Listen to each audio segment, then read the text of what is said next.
Chers compatriotes, après plusieurs années de silence et de retenue qu'imposait mon statut d'homme d'État, je me sens dans l'obligation de briser ces devoirs, car le salut de notre peuple en dépend.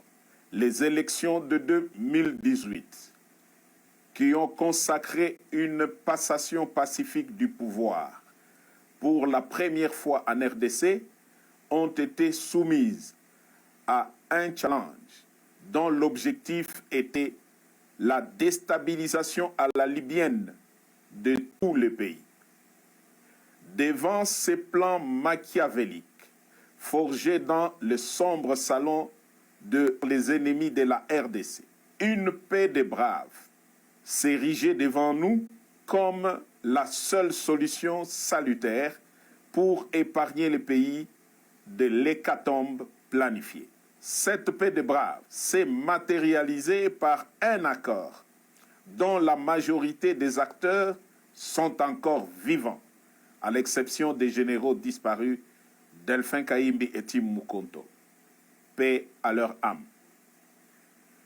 L'opinion tant nationale qu'internationale retiendra que l'enjeu exclusif qui avait motivé la signature de cet accord, c'est l'alternance pacifique entre un président entrant et un président sortant sans effusion de sang, comme cela a toujours été le cas depuis l'indépendance.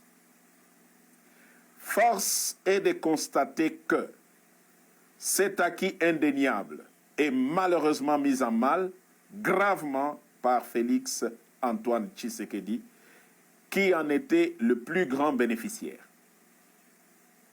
En effet, dès la prise du pouvoir, le nouveau président a commencé à déboulonner, selon ses propres termes, les systèmes qu'il a mis au pouvoir en dépit des prescrits de la Constitution. Son pouvoir a été caractérisé par des antivaleurs et des mots qui, aujourd'hui, mettent en péril l'unité du pays. Je cite: la corruption institutionnalisée, les tribalismes à outrance, la prédation des richesses du pays en détruisant le cycle de la croissance économique dont tous les agrégats macroéconomiques étaient favorablement ouverts au début de son mandat. L'instrumentalisation et la tribalisation de la justice, les assassinats politiques, ainsi que le crime d'État dans le Katanga et dans l'Est de la République.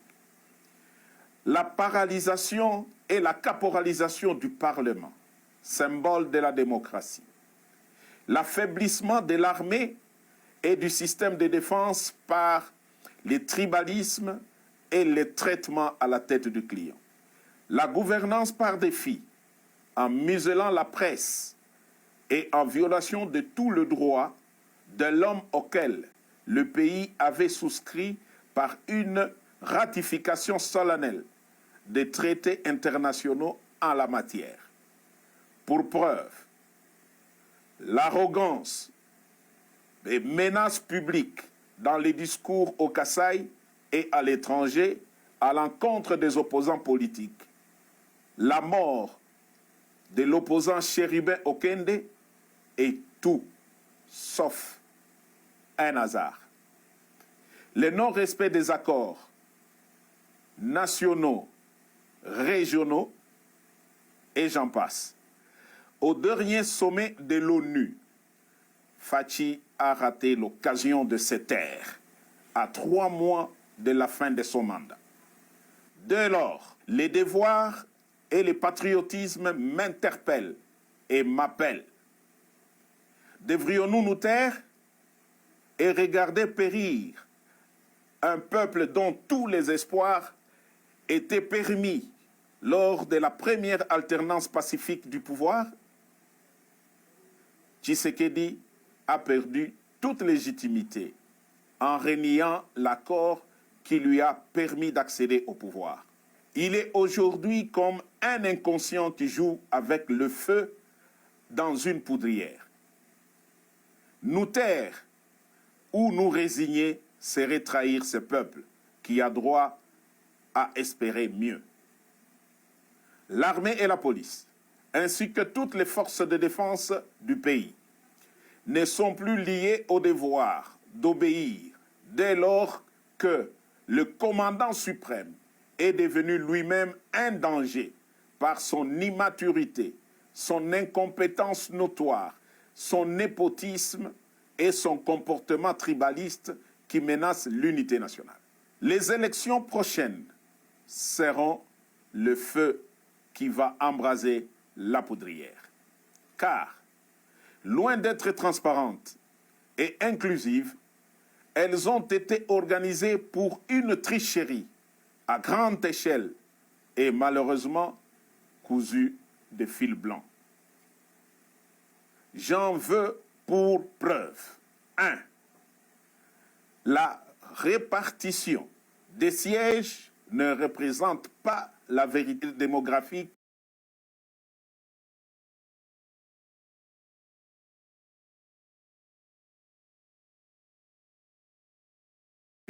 de province et les faits en faveur de milieux sociaux favorables à Fachi. 2. La CENI est fortement tribalisée, ainsi que toutes les